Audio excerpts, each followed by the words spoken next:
महाराष्ट्र को नया उप मुख्यमंत्री मिला है और महाराष्ट्र के इतिहास में पहली बार किसी महिला को इस पद पर काबिज किया गया। लंबे समय से अजीत पवार ही महाराष्ट्र के डिप्टी सीएम रहे हैं।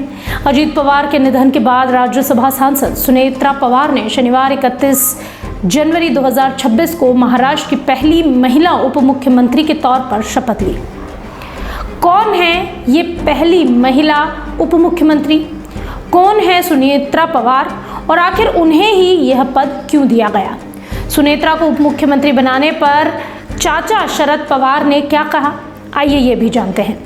नमस्कार, मेरा नाम है कनुप्रिया सत्तन और आप देख रहे हैं राष्ट्रीय जनभावना। राष्ट्रवादी कांग्रेस पार्टी यानी कि एनसीपी ने अपना वो नेता खोया जिसकी महाराष्ट्र में एक अलग ही पहचान थी।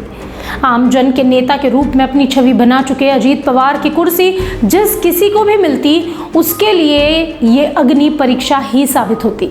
ऐसे में एनसीपी के 40 विधायकों ने 31 जनवरी 2026 को एक ऐसे नाम पर विधान भवन में बैठकर विधायक दल का नेता चुना। यह एक ऐसे नाम पर मोहर लगाई जो उनकी पार्टी और प्रदेश के लिए विवादास्पद ना हो, जिसका सभी नेता सम्मान करते हों और जिस नेता से सभी जुड़ाव महसूस कर सके। और वो नाम था उनकी भाभी सुनेत्रा पवार का, जिनके पति के देहांत के बाद ये कुर्सी खाली हुई, यानी अजीत पवार की पत्नी सुनेत्रा पवार। सुनेत्रा पवार धाराशिव जिले की रहने वाली हैं। उनके पिता स्वतंत्रता संग्राम में सेनानी रहे थे। शरद पवार की दोस्ती और उनके पिता के रिश्ते ने सुनेत्रा और अजीत पवार का विवाह संभव बनाया था। राज्यसभा सांसद सुनेत्रा पवार ने लंबे समय तक सक्रिय राजनीति से दूरी बनाए रखी और हमेशा बारामती के चुनाव अभियानों में वो एक प्रेरक शक्ति बनकर नजर आई। लेकिन साल 2024 में पहली बार उन्होंने सक्रिय राजनीति में भूमिका निभाई और वो राज्यसभा सांसद बनी। सुनेत्रा का मायका भी पॉलिटिक्स में सक्रिय रहा है। 1985 में अजीत पवार से शादी करने से पहले तक सुनेत्रा वो पाटिल हुआ करती थी। फिर पवार फैमिली में आते ही उनका सरनेम, उनका नाम बदल गया, उनकी पहचान बदल गई। उनके पिता बाजीराव पाटिल एक प्रभावशाली स्थानीय नेता थे। उनके भाई भी कई राजनीतिक पदों पर रहे। बावजूद इसके शादी के बाद उन्होंने राजनीति से दूरी ही बनाए रखी और अपने परिवार को ही अपनी फर्स्ट प्रायोरिटी देखी, माना और निभाया भी। उनके 2 बेटे हैं, पार्थ पवार और जय पवार। पॉलिटिक्स को अजीत दादा ने शरद पवार के संरक्षण में संभाले रखा है।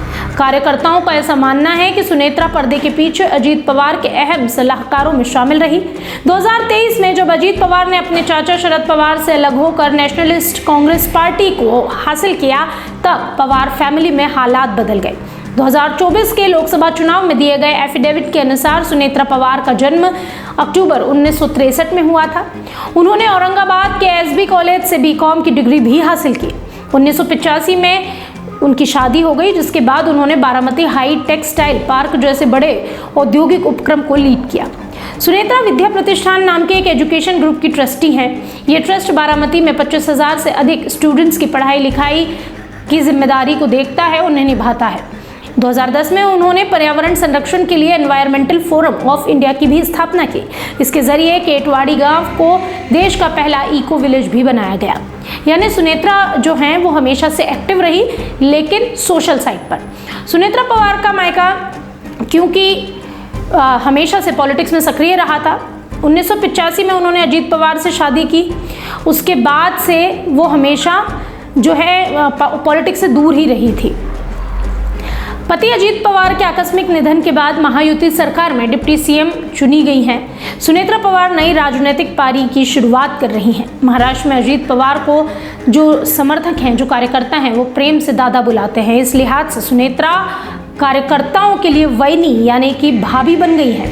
सुनेत्रा पवार को उप मुख्यमंत्री बनाए जाने की चर्चाओं के बीच उनके चाचा शरद पवार ने क्या कहा, ये भी जान लेते हैं। एक प्रेस कॉन्फ्रेंस कर उन्होंने मीडिया से बातचीत की, जिसमें उन्होंने पत्रकारों के सवालों के जवाब दिए और उन्होंने कहा कि ऐसा कोई प्रस्ताव उनके पास नहीं आया, न उनसे कोई अनुरोध किया गया। शरद पवार ने कहा कि उनकी पार्टी का फैसला हो सकता है, लेकिन इसके बारे में उन्हें कोई जानकारी नहीं है। हालांकि उन्होंने ये भी कहा कि उप मुख्यमंत्री पद को लेकर अभी क्या हो रहा है, उन्हें इसकी कोई जानकारी नहीं दी गई थी। कोई सवाल नहीं है, कोई चर्चा नहीं है। उनसे जब ये भी सवाल किया गया कि अजीत पवार की अनुपस्थिति में आखिर आने वाले समय में एनसीपी के फैसले कौन लेगा, क्या वो बीजेपी लेगी, इस बारे में भी शरद पवार ने कोई जवाब नहीं दिया। उन्होंने कहा इस बारे में भी उन्हें कोई जानकारी नहीं है और उनका कोई लेना देना भी नहीं है। इस मामले में उन्होंने कहा कि सुप्रिया सुले और रोहित पवार को मंत्री पद दिए जाने की चर्चाओं में कोई दम नहीं है। सुनेत्रा पवार के चयन का फैसला उनकी पार्टी करेगी, अभी उन्हें इसकी कोई जानकारी नहीं है। बहरहाल अब तो सुनेत्रा पवार उप मुख्यमंत्री के पद को संभाल चुकी हैं। जब उनके पद संभालने से पहले ये सवाल देवेंद्र फडणवीस से किया गया, जो कि मुख्यमंत्री हैं महाराष्ट्र के, तो उन्होंने कहा अजीत पवार की पत्नी सुनेत्रा पवार को उप मुख्यमंत्री बनाए जाने का फैसला पूरी तरह से एनसीपी का है, वही इसे लेगी। ये भी कहा कि सरकार और बीजेपी राष्ट्रवादी कांग्रेस पार्टी के हर फैसले के साथ मजबूती से खड़ी रहेगी। उन्होंने कहा कि चाहे मामला अजीत पवार के परिवार का हो या पार्टी का, वो पूरी तरह उनके साथ हैं, हर फैसले को समर्थन देंगे।